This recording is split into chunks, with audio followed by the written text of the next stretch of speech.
ಎಲ್ಲರಿಗೂ ವಚನವಾಹಿನಿ ಚಾನೆಲ್ಗೆ ಆತ್ಮೀಯವಾದ ಸ್ವಾಗತ. ಕಳೆದ ಪಾಡ್ಕಾಸ್ಟ್ನ ತರಂಗಿಣಿ ಅಧ್ಯಾಯದಲ್ಲಿ ಮಹಾದೇವಿಯವರ ತಂದೆಯವರಾದಂತಹ ಓಂಕಾರ ಶೆಟ್ಟಿಯವರು ಹಾಗೂ ತಾಯಿ ಲಿಂಗಮ್ಮ ದೇವಿಯವರ ಪರಿವಾರದ ವಿವರವನ್ನ ತಿಳಿದುಕೊಂಡಿದ್ದೇವೆ. ಇಂದಿನ ಪಾಡ್ಕಾಸ್ಟಿನ ಅಧ್ಯಾಯದಲ್ಲಿ ಗುರುಲಿಂಗ ದೇವರು ಕಲ್ಯಾಣದಿಂದ ಆಗಮಿಸಿದ್ದು ಹಾಗೂ ಓಂಕಾರ ಶೆಟ್ಟಿಯವರು ಹಾಗೂ ಲಿಂಗಮ್ಮನವರು ಲಿಂಗ ದೀಕ್ಷೆಯನ್ನ ತೆಗೆದುಕೊಂಡ ಘಟನೆಯ ಬಗ್ಗೆ ತಿಳಿದುಕೊಳ್ಳೋಣ. ಸೂರ್ಯೋದಯವಾಗಿ ಕೆಲವು ಕ್ಷಣಗಳು ಸರಿದಿರಬೇಕು. ಏಕತಾರಿಯ ಮಧುರನಾದ ಮನೆಯ ಮುಂದೆ ನಿನಾದಿಸತೊಡಗಿತ್ತು. ಲಿಂಗಮ್ಮನು ಸ್ನಾನವನ್ನ ಮುಗಿಸಿ ಮನೆಯ ಮುಂದೆ ರಂಗವಲ್ಲಿ ಬಿಡಲು ಸಾರುತ್ತಿದ್ದಳು. ಏಕತಾರಿಯ ಸದ್ದು ಕೇಳಿ ಕ್ಷಣಕಾಲ ನಿಂತಳು. ತೇಜಸ್ವಿಯಾದ ಪುರುಷನೊಬ್ಬನ ಬಲಗೈಯಲ್ಲೊಂದು ಜೋಳಿಗೆ ತೂಗು ಬಿದ್ದಿತು.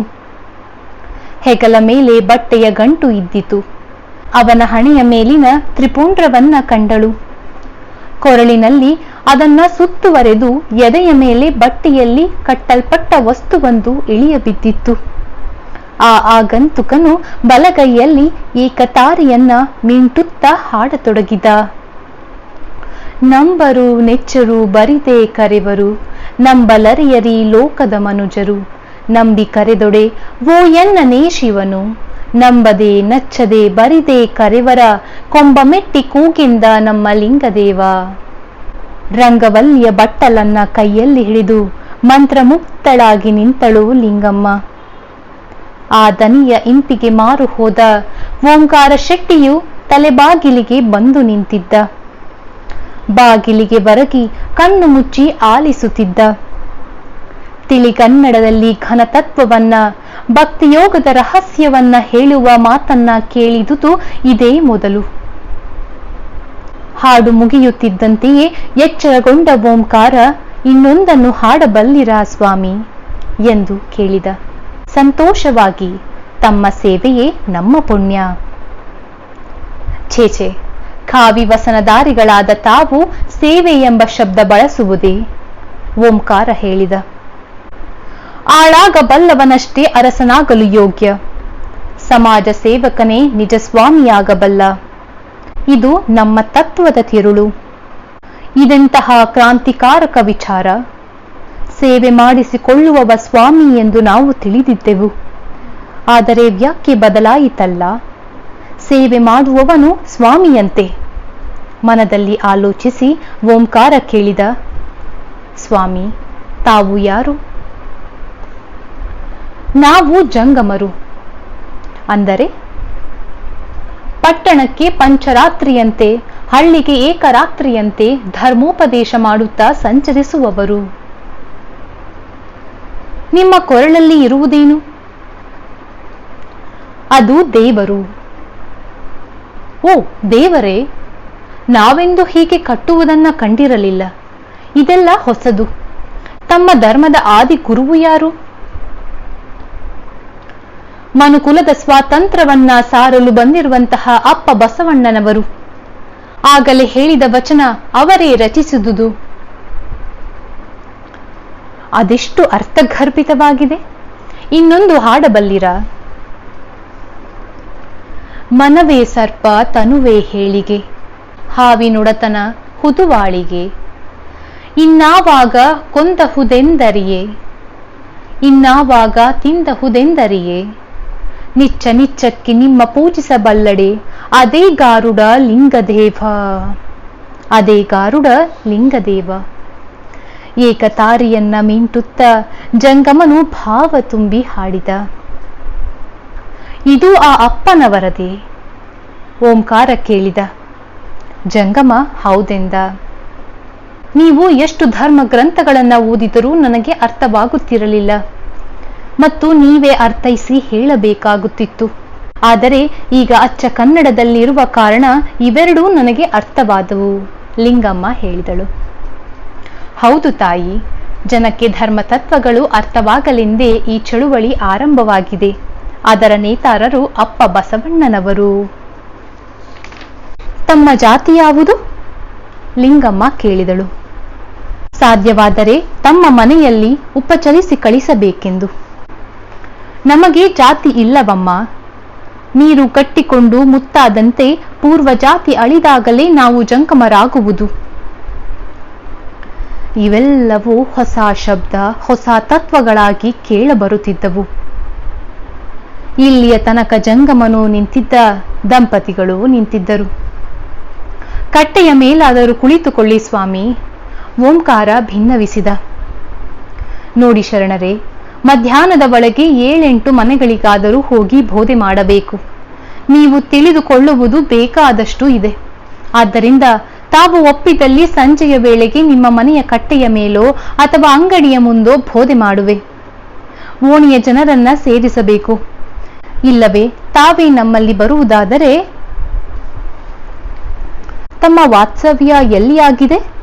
ಓಂಕಾರ ಕೇಳಿದ. ಇಲ್ಲಿಯ ಮಲ್ಲಿಕಾರ್ಜುನ ಮಠದಲ್ಲಿ ಸ್ಥಾನಪತಿ ಶ್ರೀ ಗುರುಲಿಂಗ ಸ್ವಾಮಿಗಳ ಸನ್ನಿಧಿಯಲ್ಲಿ ಜರುಗಿಸುತ್ತಿದ್ದೇನೆ. ಆ ಗುರುಗಳು ಊರಿನಿಂದ ಬಂದರೆ? ನಿನ್ನೆ ತಾನೇ ನಾವೆಲ್ಲ ಕೂಡಿಯೇ ಬಂದೆವು. ನಮ್ಮ ನಿತ್ಯ ಕಾಯಕ ಪೂರೈಸಲು ಬೇಗನೆ ಸ್ನಾನ ಪೂಜೆ ಮುಗಿಸಿಯೇ ಬಂದಿದ್ದೇನೆ. ನಾವು ಸಂಜೆ ಅಲ್ಲಿಯೇ ಬರುತ್ತೇವೆ, ಸಂಭ್ರಮದಿಂದ ನುಡಿದ ಓಂಕಾರ. ತುಂಬಾ ಆಪ್ಯಾಯಮಾನವಾಗಿತ್ತು ಗುರುಗಳ ಆಗಮನದ ಸುದ್ದಿ. ನಾನಿನ್ನು ಹೊರಡುವೆ. ಆದರೆ ಅದಕ್ಕೆ ಮುನ್ನ ಒಂದು ಭಿನ್ನಹ. ನನ್ನ ಜೋಳಿಗೆಯ ಗಂಟಿನಲ್ಲಿ ವಚನಗಳ ಕಟ್ಟುಗಳಿವೆ. ಅವುಗಳನ್ನ ಕೊಡುವೆ. ತಾವು ಓದಿ ಹೊಸ ಧರ್ಮದ ತಿರುಳನ್ನ ಅರಿಯಿರಿ.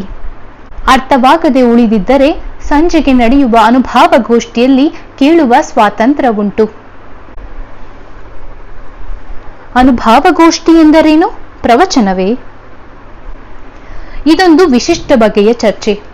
ಪ್ರವಚನದಲ್ಲಿ ಗುರುವು ಹೇಳುತ್ತಾ ಹೋಗುತ್ತಾನೆ, ಶಿಷ್ಯ ಕೇಳುತ್ತಾ ಹೋಗುತ್ತಾನೆ. ಅನುಭವಗೋಷ್ಠಿಯಲ್ಲಿ ಪ್ರವಚನಕಾರ ಅಂದರೆ ಉಪದೇಶಕ ಮೊದಲು ವಿಶಿಷ್ಟ ತತ್ವದ ಬಗೆಗೆ ವಿವರಣೆ ನೀಡುವನು. ಸಭಿಕರಿಗೆ ಸಂಶಯಗಳು ಬಂದರೆ ಅವರು ಪ್ರಶ್ನಿಸುತ್ತಾರೆ. ಅಥವಾ ಶ್ರೋತೃವಿಗೆ ಹೆಚ್ಚಿನ ವಿಷಯ ತಿಳಿದಿದ್ದರೆ ಅವನು ತಿಳಿದ ವಿಷಯ ಮಂಡಿಸಬಹುದು. ಎಲ್ಲರಿಗೂ ಮಾತನಾಡುವ ಸ್ವಾತಂತ್ರ್ಯ, ವಿಚಾರ ಮಾಡುವ ಸ್ವಾತಂತ್ರ್ಯ, ಆಚರಣೆಗೆ ತರುವ ಸ್ವಾತಂತ್ರ್ಯ ಉಂಟು. ಇದೊಂದು ಹೊಸ ಬಗೆಯೇ ಆಯಿತು ಎಂದು ಓಂಕಾರ ಹೇಳುತ್ತಾನೆ. ಹೌದು, ವಿಚಾರ ಶಕ್ತಿಯನ್ನ ಪ್ರತಿಯೋರ್ವನೂ ಬೆಳೆಸಿಕೊಂಡು ತನ್ನ ಅರಿವಿನ ಬೆಳಗಿನಲ್ಲಿ ಮುನ್ನಡೆಯುವಂತೆ ಮಾಡಲು ನಾವು ಶಿಕ್ಷಣ ಕೊಡುತ್ತೇವೆ. ಐಹಿಕ ಬಾಳಿನ ಬಗೆಯನ್ನ ಕಲಿಸುವವನು ಓದಿಸುವ ಅಯ್ಯನಾದರೆ, ಪಾರಮಾರ್ಥಿಕ ಬಾಳಿನ ಬಗೆಯನ್ನ ಕಲಿಸುವ ನಮಗೆ ಬೋಧಿಸುವ ಜಂಗಮರು ಎನ್ನುವುದು. ವೇಳೆ ಬಹಳವಾಯಿತು. ಈ ವಚನದ ಕಟ್ಟನ್ನ ಹಿಡಿಯಿರಿ, ನಾನಿನ್ನ ಹೊರಡುವೆ. ನನ್ನ ಕಾಯಕ್ಕೆ ಪ್ರತಿಫಲ? ಜಂಗಮ ಕೇಳಿದ. ಓಂಕಾರ ಶೆಟ್ಟಿ ಸಂಭ್ರಮದಿಂದ ಬಂಗಾರದ ಒಂದು ನಾಣ್ಯವನ್ನ ಕೊಡಹೋದ. ಮನ್ನಿಸಿ ಶರಣರಿ, ನನ್ನ ಕಾಯಕಕ್ಕೆ ಇದು ಹೆಚ್ಚು. ವಿರಕ್ತನಿಗೇಕೆ ಬಂಗಾರದ ನಾಣ್ಯ? ಧಾನ್ಯವನ್ನ ನೀಡಿದರೆ ಸಾಕು. ಲಿಂಗಮ್ಮ ಭಯಭಕ್ತಿಯಿಂದ ಒಳಹೋಗಿ ಮೊರದ ತುಂಬ ಅಕ್ಕಿಯನ್ನ ತಂದು ಹಿಡಿದಾಗ ಜಂಗಮ ನುಡಿದ. ತಾಯಿ, ನಿಮ್ಮ ಔದಾರ್ಯಕ್ಕೆ ತುಂಬ ಋಣಿ. ಆದರೆ ನನ್ನ ಕಾಯಕಕ್ಕೆ ಇದು ಹೆಚ್ಚು. 2 ಹಿಡಿ ಸಾಕು. ಇನ್ನು 4-6 ಮನೆಗೆ ಹೋಗಬೇಕಾಗಿರುತ್ತದೆ. ಅವನ ವರ್ತನೆ ಅಚ್ಚರಿಯ ಮೇಲೆ ಅಚ್ಚರಿಯನ್ನ ಉಂಟು ಮಾಡುತ್ತಿತ್ತು. ಎಷ್ಟು ಬೇಡಿಕೊಂಡರೂ ಒಪ್ಪದೆ ಅವನು ನಿಯಮಬದ್ಧನಾಗಿ 2 ಹಿಡಿ ಅಕ್ಕಿ ಸ್ವೀಕರಿಸಿದ. ತಮ್ಮ ಹೆಸರೇನು ಸ್ವಾಮಿ? ಓಂಕಾರ ಕೇಳಿದ. ಬೋಧೆ ಕಾಯಕದ ಚೆನ್ನಯ್ಯ ಎಂದು ಅವನು ಮಾರುತ್ತರಿಸಿ ಮುಂದೆ ಸಾಗಿದ. ಓಂಕಾರ ಮೌನವಾಗಿ ಆಲೋಚಿಸುತ್ತಾ ನಿಂತ. ಲಿಂಗಮ್ಮನು ರಂಗವಲ್ಲಿ ಬಿಡಲಾರಂಭಿಸಿ ಆಗಾಗ ಜಂಗಮನನ್ನ ನೋಡಹತ್ತಿದಳು. ಅವನು ಮುಂದೆ ಸಾಗಿ ಎದುರಿನ ಮನೆಯ ಮುಂದೆ ನಿಂತು ಏಕತಾರಿಯನ್ನ ಮೀಂಟುತ್ತಾ ಹಾಡಲಾರಂಭಿಸಿದ.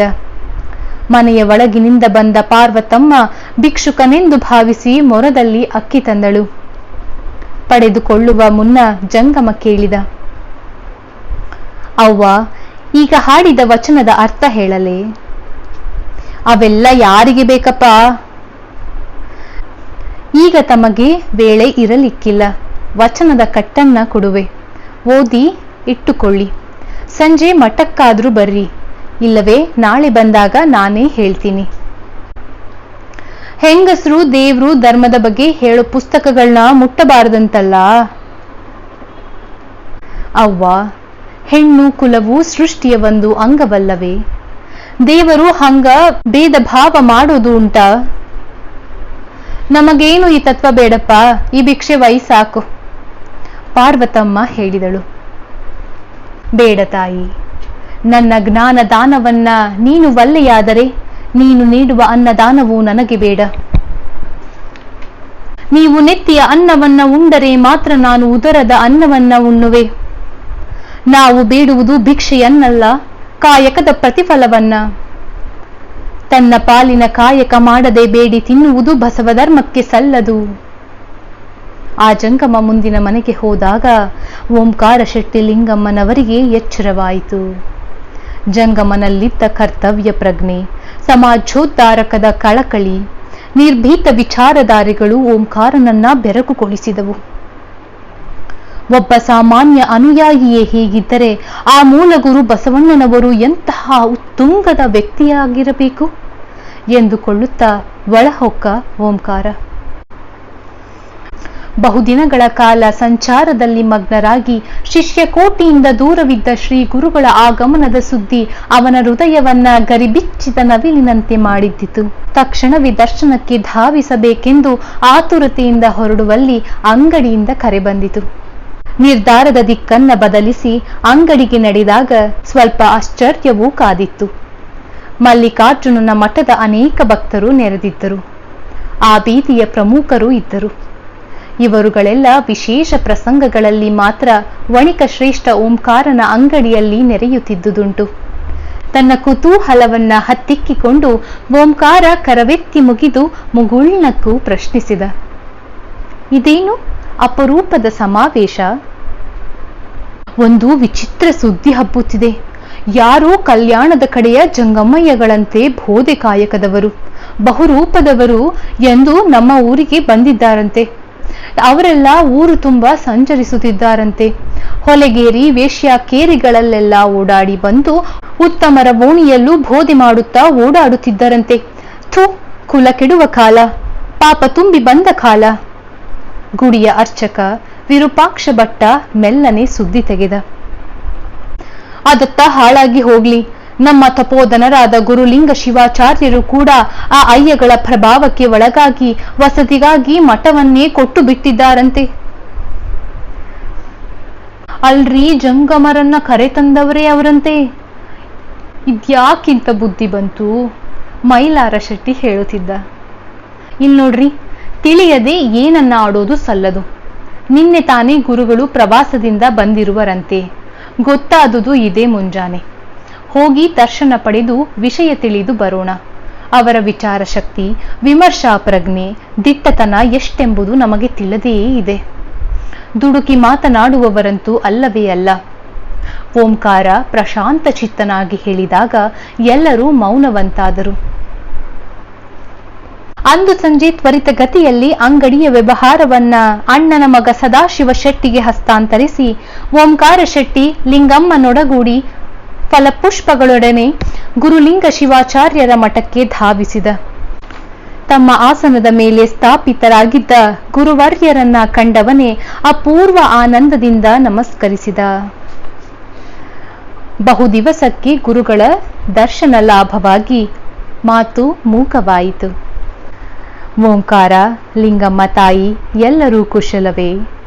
ಶ್ರೀ ಗುರುಗಳು ವಾತ್ಸಲ್ಯಪೂರ್ಣ ದೃಷ್ಟಿ ಬೀರಿ ಕೇಳಿದರು. ತಮ್ಮ ದಯೆಯಿಂದ ಕುಶಲ. ತಮ್ಮ ದೀರ್ಘ ಪ್ರವಾಸದಿಂದಾಗಿ ನಾವೆಲ್ಲ ತಾಯಿಯನ್ನ ಅಗಲಿದ ಕರುವಿನಂತಾಗಿದ್ದೆವು, ಓಂಕಾರ ನುಡಿದನು. ಮಠದಲ್ಲಿ ಹೊಸ ಮುಖಗಳು ಕಾಣಿಸತೊಡಗಿದವು. ಎಲ್ಲರ ಹಣೆಗಳ ಮೇಲೆ ತ್ರಿಪುಂಡ್ರ, ಕೊರಳಲ್ಲಿ ರುದ್ರಾಕ್ಷಿ, ಕಾವಿ ವಸ್ತ್ರದಲ್ಲಿ ತೂಗುಬಿದ್ದ ದೇವರು. ಅರಿವಿನ ಕಳೆ ಮುಖದ ಮೇಲೆ ಸೂಸುತ್ತಿತ್ತು. ಗುರುದೇವ, ಇವರೆಲ್ಲ ಯಾರು? ಓಂಕಾರ ಕೇಳಿದ. ಇವರು ಕಲ್ಯಾಣದ ಜಂಗಮರು, ಬಸವ ಸೈನ್ಯ. ಹಾ, ಸೈನಿಕರೇ? ಲಿಂಗಮ್ಮ ಪ್ರಶ್ನಿಸಿದಳು. ತಾಯಿ, ಆಧ್ಯಾತ್ಮಿಕ ಸೈನಿಕರು. ನಾಡಗಡಿಗಳನ್ನು, ರಾಜ್ಯವನ್ನು, ಶಿಷ್ಟರನ್ನ ರಕ್ಷಿಸುವ ಅವರು ಲೌಕಿಕ ಸೈನಿಕರಾದರೆ, ಜಾತೀಯತೆ, ಮೂಢಾಚಾರ, ಗೊಡ್ಡು ಸಂಪ್ರದಾಯಗಳ ವಿರುದ್ಧ ಹೋರಾಡಿ ಸತ್ಸಂಪ್ರದಾಯವನ್ನ ಪೋಷಿಸುವ ಇವರು ಆಧ್ಯಾತ್ಮಿಕ ಸೈನಿಕರು. ಅಂತರಂಗದ ನಾಡನ್ನ ಕಾಮ ಕ್ರೋಧಾದಿಗಳಿಂದ ರಕ್ಷಿಸುವ ಬೋಧಕರು, ತ್ಯಾಗಿಗಳು. ತಮಗೆ ಪ್ರವಾಸದಿಂದ ದಣಿವಾಗಿರಬೇಕು. ಬಹುಶಃ ವಿಶ್ರಾಂತಿಯ ಅವಶ್ಯಕತೆ ಇರಬೇಕು. ತಮ್ಮ ಬಾಯಿಯಲ್ಲಿಯೇ ಪ್ರವಾಸದ ಕಥನವನ್ನ ಕೇಳುವ ಅಭೀಪ್ಸೆ. ಓಂಕಾರ ಭಿನ್ನವಿಸಿದ. ನಾನು ಅದಕ್ಕೆ ನಿಮ್ಮ ಬರವನ್ನ ಹಾರೈಸುತ್ತಿದ್ದೆ. ಮಠದ ಉಳಿದ ಸದ್ಭಕ್ತರಿಗೂ ಹೇಳಿ ಕಳುಹಿಸಿರುವೆ. ಅಲ್ಲಿಯ ತನಕ ಉಳಿದ ಕಾರ್ಯಕ್ರಮ ಆರಂಭವಾಗಲಿ. ವಚನಗಳನ್ನ ನುಡಿಯುತ್ತಾ ವಚನ ಕಾಯಕದ ವಾಮದೇವ ಉಳಿದವರಿಂದ ಪುನರುಚ್ಚಾರಣೆ ಮಾಡಿಸಿದ. ಬಹುರೂಪದ ಭರಮಯ್ಯ ಶಿವನ 25 ಲೀಲೆಗಳಲ್ಲಿ ಕೆಲವು ಲೀಲೆಗಳನ್ನ ಅಭಿನಯಿಸಿ ತೋರಿಸಿದ. ಬೋಧೆ ಕಾಯಕದ ಚೆನ್ನಯ್ಯ ಆಧ್ಯಾತ್ಮಿಕ ತತ್ವಗಳ ವಿವೇಚನೆ ಮಾಡಿದ. ಶ್ರೋತೃಗಳ ಮೊದಲ ಸಾಲಿನಲ್ಲಿ ಕುಳಿತ ಓಂಕಾರ ಲಿಂಗಮ್ಮನವರುಗಳನ್ನ ಗುರುತಿಸಿ ಚೆನ್ನಯ್ಯ ನುಡಿದ. ಗುರುಗಳೇ, ಇಂದು ಮುಂಜಾನೆ ಈ ಶರಣರು ಬಹು ಆಸಕ್ತಿಯಿಂದ ತತ್ವಗಳನ್ನ ಕೇಳಿದರು. ಹೌದು ಚೆನ್ನಯ್ಯನವರೇ, ಈ ದಂಪತಿಗಳು ನಮ್ಮ ಮಠದ ನಿಷ್ಠಾವಂತ ಭಕ್ತರು, ಆಧ್ಯಾತ್ಮ ಜೀವಿಗಳು. ತಮಗೇನಾದರೂ ಸಂದೇಹ ಉಳಿದಲ್ಲಿ ಈ ಅನುಭವ ಗೋಷ್ಠಿಯ ಮುಂದೆ ಇಡಬಹುದು, ಚೆನ್ನಯ್ಯ ಹೇಳಿದ. ಓಂಕಾರ ತನ್ನ ಕೆಲವು ಸಂದೇಹಗಳನ್ನ ಮುಂದಿರಿಸಿ ಉತ್ತರ ಪಡೆದ. ಆ ಬಳಿಕ ಗುರುಲಿಂಗರ ಆಶೀರ್ವಚನ ಪ್ರಾರಂಭವಾಯಿತು. ಈ ಬಾರಿ ನನ್ನ ಪ್ರವಾಸ ಬಾಳಿನ ದಿಕ್ಕನ್ನೇ ಬದಲಿಸಿತು. ಪ್ರತಿ 5 ವರ್ಷಕ್ಕೊಮ್ಮೆ ಹೋಗುವಂತೆ ಶ್ರೀಶೈಲಕ್ಕೆ ಹೊರಟಿದ್ದೆನಷ್ಟೇ. ದಾರಿಯಲ್ಲಿ ಹೋಗುವಾಗ ಒಂದು ಕಟು ಅನುಭವವಾಯಿತು. ಕನ್ನಡ ನಾಡಿನಿಂದ ಪರಿಚಯ ತಂಡವೊಂದು ಹೊರಟಿದ್ದು ಪರಸ್ಪರ ಆತ್ಮಕೂರಿನಲ್ಲಿ ಸಂಧಿಸಿದೆವು. ಮುಂದೆ ಎಲ್ಲರೂ ಒಟ್ಟಿಗೆಯೇ ಸಾಗಿದೆವು. ಪ್ರಕೃತಿಯ ರೌದ್ರ ಮುಖದಂತಹ ಆಳವಾದ ಗಂಭೀರ ಕೊಳ್ಳಗಳನ್ನ ದಾಟುತ್ತಾ ಶ್ರೀಗಿರಿಯ ಮುಖವಾಗಿ ಸಾಗುತ್ತಾ ಒಂದು ರಾತ್ರಿ ಬೀಡು ಬಿಟ್ಟೆವು. ಗೃಹಸ್ಥ ಪ್ರವಾಸಿಗರ ಸದ್ದುಗದ್ದಲಗಳಿಂದ ದೂರವಾಗಿ ಧ್ಯಾನ ಮಾಡಲು ನಾನು ಅವರಿಂದ ಸ್ವಲ್ಪ ದೂರದಲ್ಲಿ ತಂಗಿದ್ದೆ. ನಡುರಾತ್ರಿಯ ಗಂಭೀರ ಕತ್ತಲೆಯನ್ನ ಭೇದಿಸಿಕೊಂಡು ಕರಳು ಕಿವುಚುವ ಆಕ್ರಂದನ ಧ್ವನಿ ಕೇಳಿಬಂತು. ತಾವತಿಕೊಂಡು ಸಾಗಿದಾಗ ಕರುಣಾಜನಕ ದೃಶ್ಯವೊಂದು ಜರುಗುತ್ತಿದ್ದು, ಸುಲಿಗೆಗಾರರ ತಂಡವೊಂದು ಪರಿಚಯ ಜನರನ್ನ ಕೊಳ್ಳೆ ಹೊಡೆಯುತ್ತಲಿತ್ತು. ಆಸ್ತಿ ಪಾಸ್ತಿ ಆಭರಣಗಳನ್ನಲ್ಲದೆ ಆಹಾರ ಸಾಮಗ್ರಿಗಳನ್ನ ಒಯ್ಯುತ್ತಿದ್ದರು. ವೀರಾವೇಶದಿಂದ ಜನರನ್ನ ಹುರಿದುಂಬಿಸಿ ಕೈಲಿದ್ದ ಬಲವಾದ ದೊಣ್ಣೆಗಳಿಂದಲೇ ಕೊಳ್ಳೆಗಾರರನ್ನ ಎದುರಿಸಿ ಸ್ವಲ್ಪ ಸಂಪತ್ತನ್ನ ಪಡೆದೆವು. ನನ್ನ ಬಲವಾದ ಪೆಟ್ಟುಗಳಿಗೆ ಹೆದರಿ ಕಳ್ಳರು ಓಟದ ಸೂತ್ರ ಪಠಿಸಿದರು. ಆದರೆ ಪರಿಚಯ ತಂಡ ಜರ್ಜರಿತವಾಗಿತ್ತು. ಸಾವು ನೋವುಗಳಿಂದ ಜನ ನರಳುತ್ತಿದ್ದರು. ಅಷ್ಟರಲ್ಲಿ ತಂಡದಲ್ಲಿ ಒಬ್ಬರು ಬೇನೆ ಬಿದ್ದರು. ಗಿಡಮೂಲಿಕೆಗಳ ಬಲದಿಂದ ಎಷ್ಟೇ ಉಪಚರಿಸಿದರೂ ಪರಿಣಾಮವಾಗದೆ ಅವರು ಶಿವಾಧೀನರಾದರು. ಉಳಿದವರು ಚಿಂತಾಕ್ರಾಂತರಾಗಿ ಮುಂದೆ ಸಾಗಿದರು. ಈ ಎಲ್ಲ ದೃಶ್ಯಗಳು ನನ್ನ ಕರುಳು ಕಿವುಚುವಂತೆ ಮಾಡಿದ್ದವು. ಹೇಗೂ ಶಿವಗಿರಿಯನ್ನ ಮುಟ್ಟಿದೆವು. ಆದರೆ ನನ್ನಂತರಂಗವು ಗಂಭೀರ ಮಂಥನಕ್ಕೆ ತೊಡಗಿತ್ತು. ಒಂದು ಪ್ರಶ್ನೆ ಮೇಲೆದ್ದು ನಿಲ್ಲುತ್ತಿತ್ತು. ಇಷ್ಟು ಕಷ್ಟ ನಷ್ಟಗಳನ್ನ ಸಹಿಸಿಕೊಂಡೇ ದೇವನನ್ನ ಒಲಿಸಬೇಕೆ? ಹೊರಗಡೆ ಹುಡುಕುವುದರಲ್ಲಿಯೇ ನಮ್ಮ ಬಾಳು ಸವೆಸಬೇಕೆ? ಆ ಆಲೋಚನೆ ಅಂತರಂಗವನ್ನ ಕೊರೆಯುತ್ತಿರುವಾಗ ಒಂದು ಬಗೆಯ ಮಂಕು ಕವಿದು ಒಂದು ದಿನ ಸುಮ್ಮನೆ ನೆಲಕ್ಕೊರಗಿ ಕುಳಿತಿದ್ದೆ. ಆಗ ಇಂಪಾದ ಅರ್ಥಪೂರಿತ ಗಾಯನ ಕೇಳಿತು. ಮೈಯೆಲ್ಲ ಕಿವಿಯಾಗಿ ಆಲಿಸಿದೆ. ಅರಗು ತಿಂದು ಕರಗುವ ದೈವವನೆಂತು ಸರಿಯೆಂಬೆನಯ್ಯ, ಅರಗು ತಿಂದು ಕರಗುವ ದೈವವನೆಂತು ಸರಿಯೆಂಬೆನಯ್ಯ, ಉರಿಯ ಕಂಡಡೆ ಮೊರಟುವ ದೈವವನೆಂತು ಸರಿಯೆಂಬೆನಯ್ಯ, ಅವಸರ ಬಂದರೆ ಮಾರುವ ದೈವವನೆಂತು ಸರಿಯೆಂಬೆನಯ್ಯ, ಅಂಜಿಕೆಯಾದಡೆ ಹೂಳುವ ದೈವವನೆಂತು ಸರಿಯೆಂಬೆನಯ್ಯ, ಸಹಜ ಭಾವ ನಿಜೈಕ್ಯ ಸ್ಥಿರ ರೂಪ ಲಿಂಗದೇವನೊಬ್ಬನೇ ದೇವ, ಲಿಂಗದೇವನೊಬ್ಬನೇ ದೇವ. ಈ ನುಡಿಗಣ ನನ್ನ ಕುತೂಹಲವನ್ನ ಕೆರಳಿಸಿದಾಗ ಹಾಡುವವನ ಬಳಿ ಸಾರಿ ವಿಚಾರಿಸಿದೆ. ಅವನು ಕಲ್ಯಾಣದ ಜಂಗಮನಂತೆ. ಜಾತ್ರೆಗಳು ನೆರೆದಾಗ ಜನರ ಗುಂಪುಗಳಿದ್ದಲ್ಲಿ ಹೋಗಿ ಬೋಧೆ ಮಾಡುವ ಕಾಯಕ ಅವನದಂತೆ. ಆಗ ಅವನು ಶರಣ ಧರ್ಮದ ಪರಿಚಯ ಮಾಡಿಕೊಟ್ಟ. ಅದರ ವಿಶಾಲತೆ, ವೈಚಾರಿಕತೆ, ಪ್ರಗತಿಪರ ದೃಷ್ಟಿಕೋನ, ಮಾನವೀಯತೆ, ಜಾತ್ಯಾತೀತೆಗಳನ್ನ ಕಂಡು ಮುಖ ವಿಸ್ಮಿತನಾದೆ. ಈ ನವಧರ್ಮ ವಾಹಿನಿಯ ಸ್ಥಾಪಕ ಚಾಲುಕ್ಯ ನಾಡಿನ ಮಹಾಪ್ರಧಾನಿ ಬಸವಣ್ಣನವರು ಎಂಬುದನ್ನ ಅರಿತೆ. ಅವರ ಉತ್ತುಂಗ ವ್ಯಕ್ತಿತ್ವ, ಜಗದೋದ್ಧಾರದ ಕಳಕಳಿ, ಪತಿತರ ಬಗ್ಗೆ ಅನುಕಂಪ ಇವೆಲ್ಲ ಕೇಳಿ ಮನದಲ್ಲಿ ಆ ರೂಪವನ್ನ ಕಲ್ಪಿಸಿಕೊಂಡೆ. ಕಲ್ಯಾಣದ ಜಂಗಮರು ಆ ಬಸವಣ್ಣನವರಲ್ಲಿ ಇಟ್ಟಂತಹ ಅನನ್ಯ ವಿಶ್ವಾಸ, ಗೌರವವನ್ನ ಕಂಡು ಚಕಿತನಾದೆ. ಜನಸಾಮಾನ್ಯರನ್ನ ಸ್ವತಂತ್ರ ವಿಚಾರಕ್ಕೆ ಪ್ರೇರೇಪಿಸುವ ಆ ಮಹಾಗುರುವಿನ ಮೂರ್ತಿ ಹೃದಯದ ಭಿತ್ತಿಯ ಮೇಲೆ ಅಚ್ಚೊತ್ತಡಗಿ ದರ್ಶಿಸಬೇಕೆಂಬ ಹಂಬಲವಾಯಿತು. ಆ ಪರೀಕ್ಷೆಗೆ 10 ಜಂಗಮರು ಬಂದಿದ್ದರು. ಅವರ ಜಾತಿಗಳ ಬಗ್ಗೆ ಕೇಳಿದಾಗ ಪೂರ್ವ ಜಾತಿಗಳನ್ನ ಹೇಳಲೊಪ್ಪಲಿಲ್ಲ. ನನ್ನದು ವಿಮರ್ಶಾತ್ಮಕ ತಾತ್ವಿಕ ಪ್ರಶ್ನೆ ಎಂದಾಗ ಹೇಳಿದರು. ಹಲವು 11 ಜಾತಿಯಿಂದ ಬಂದು ಸಮಾವೇಶವಾಗಿದ್ದರು. ಪೂರ್ಣ ಪ್ರಭಾವಿತನಾದ ನಾನು ಶ್ರೀಶೈಲ್ಯದಿಂದ ಕಲ್ಯಾಣದ ಕಡೆಗೆ ಸಾಗಿದೆ. ಹಾಗಾದರೆ ಗುರುಗಳು ಕಲ್ಯಾಣದ ಸಂದರ್ಶನ ಪೂರೈಸಿದ್ದಾರೆ. ಅದಕ್ಕೆ ತಡವಾಯಿತು ಮರಳಲಿಕ್ಕೆ. ಓಂಕಾರ ನುಡಿದ. ಹೌದು, ಕಲ್ಯಾಣಕ್ಕೆ ಹೋದಾಗ ಪವಾಡಗಳ ಸರಮಾಲೆಯನ್ನ ಕಂಡೆ. ಆ ಜಂಗಮರು ಹೇಳುವುದು ಉತ್ಪ್ರೇಕ್ಷೆ ಏನು ಎಂದುಕೊಂಡಿದ್ದ ನಾನು ಪ್ರತ್ಯಕ್ಷವಾಗಿ ಕಂಡಾಗ ಆ ಜಂಗಮರು ಬಸವಣ್ಣನವರ ವ್ಯಕ್ತಿತ್ವ ಮತ್ತು ಕಾರ್ಯವಿಸ್ತಾರದ ಅರ್ಥದಷ್ಟನ್ನ ಹೇಳಲಿಲ್ಲ ಎಂದುಕೊಂಡೆ. ಬಸವಣ್ಣನವರು ಅನುಭವ ಮಂಟಪ ಎಂಬ ಧಾರ್ಮಿಕ ಸಂಸ್ಥೆಯೊಂದನ್ನ ಇತ್ತೀಚೆಗೆ ರೂಪಿಸಿದ್ದಾರೆ. ಎಲ್ಲ ಜಾತಿ ಮತಗಳ, ಎಲ್ಲ ಅಂತಸ್ತಿನ ಜನರಿಗೆ ಬರಲವಕಾಶ ನೀಡಿ ಅದರ ಸರ್ವತೋಮುಖ ವ್ಯಕ್ತಿತ್ವದ ಬೆಳವಣಿಗೆಗೆ ಅನುವು ಮಾಡಿಕೊಡುತ್ತಿದ್ದಾರೆ.